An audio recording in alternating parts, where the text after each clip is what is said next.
Heart of Atlanta Motel Incorporated v. United States, 379 U.S. 241, 1964, was a landmark United States Supreme Court case holding that the Commerce Clause gave the U.S. Congress power to force private businesses to abide by Title II of the Civil Rights Act of 1964, which prohibits discrimination in public accommodations. Background: this important case represented an immediate challenge to the Civil Rights Act of 1964, the landmark piece of civil rights legislation which represented the first comprehensive act by Congress on civil rights and race relations since the Civil Rights Act of 1875. For much of the 100 years preceding 1964, race relations in the United States had been dominated by segregation, a system of racial separation which, while in name provided for separate but equal treatment of both white and black Americans, in truth perpetuated inferior accommodation, services, and treatment for black Americans. During the mid-20th century, partly as a result of cases such as Powell v. Alabama, 287 U.S. 45, 1932, Smith v. Allwright, 321 U.S. 649, 1944, Shelley v. Kramer, 334 U.S. 1, 1948, Sweat v. Painter, 339 U.S. 629, 1950, McLaurin v. Oklahoma State Regents, 339 U.S. 637, 1950, NAACP v. Alabama, 357 U.S. 449, 1958, Boynton v. Virginia, 364 U.S. 454, 1960, and, most notably, Brown v. Board of Education of Topeka, 347 U.S. 483, 1954, public opinion began to turn against segregation. Despite the outcomes of these cases, segregation remained in full effect into the 1960s in parts of the southern United States, where the Heart of Atlanta Motel was located. Court case.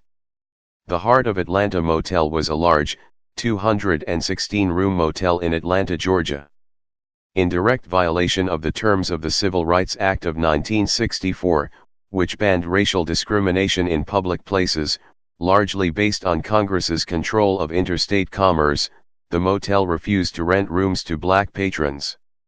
The owner, Moreton Ralston, filed suit in federal court, arguing that the requirements of the act exceeded the authority granted to Congress over interstate commerce. In addition, Ralston maintained that it violated his Fifth Amendment rights to choose customers and operate his business as he wished and resulted in unjust deprivation of his property without due process of law and just compensation. Finally, he contended that Congress had placed him in a position of involuntary servitude by forcing him to rent available rooms to blacks, thereby violating his 13th Amendment rights. In response, the United States countered that the restrictions requiring adequate accommodation for black Americans were unquestionably related to interstate travel and that Congress, under the Constitution's Commerce Clause, certainly had the power to address such a matter in law. It further argued that the Fifth Amendment does not forbid reasonable regulation of interstate commerce and that such incidental damage did not constitute the taking of property without just compensation or due process of law.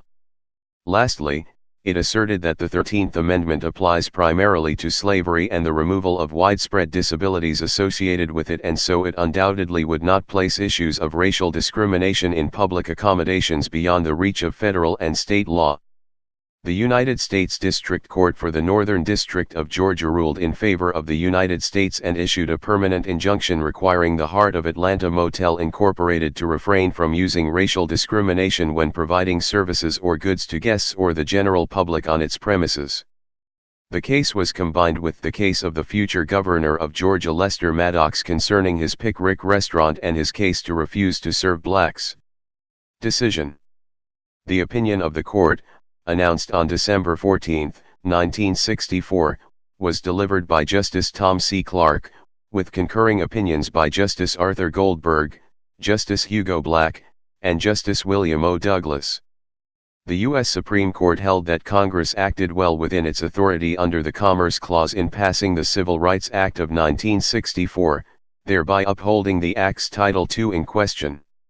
While it might have been possible for Congress to pursue other methods for abolishing racial discrimination, the way in which Congress did so, according to the court, was perfectly valid. It found no merit in the arguments pursuant to the 13th Amendment, finding it difficult to conceive that such an amendment might be applicable in restraining civil rights legislation. Having observed that 75% of the heart of Atlanta Motel's clientele came from out of state, and that it was strategically located near Interstate 75 and 85 as well as two major Georgia highways, the court found that the business clearly affected interstate commerce. Accordingly, it upheld the permanent injunction issued by the district court and required the Heart of Atlanta Motel to receive business from clientele of all ethnicities. Please subscribe and thanks for watching.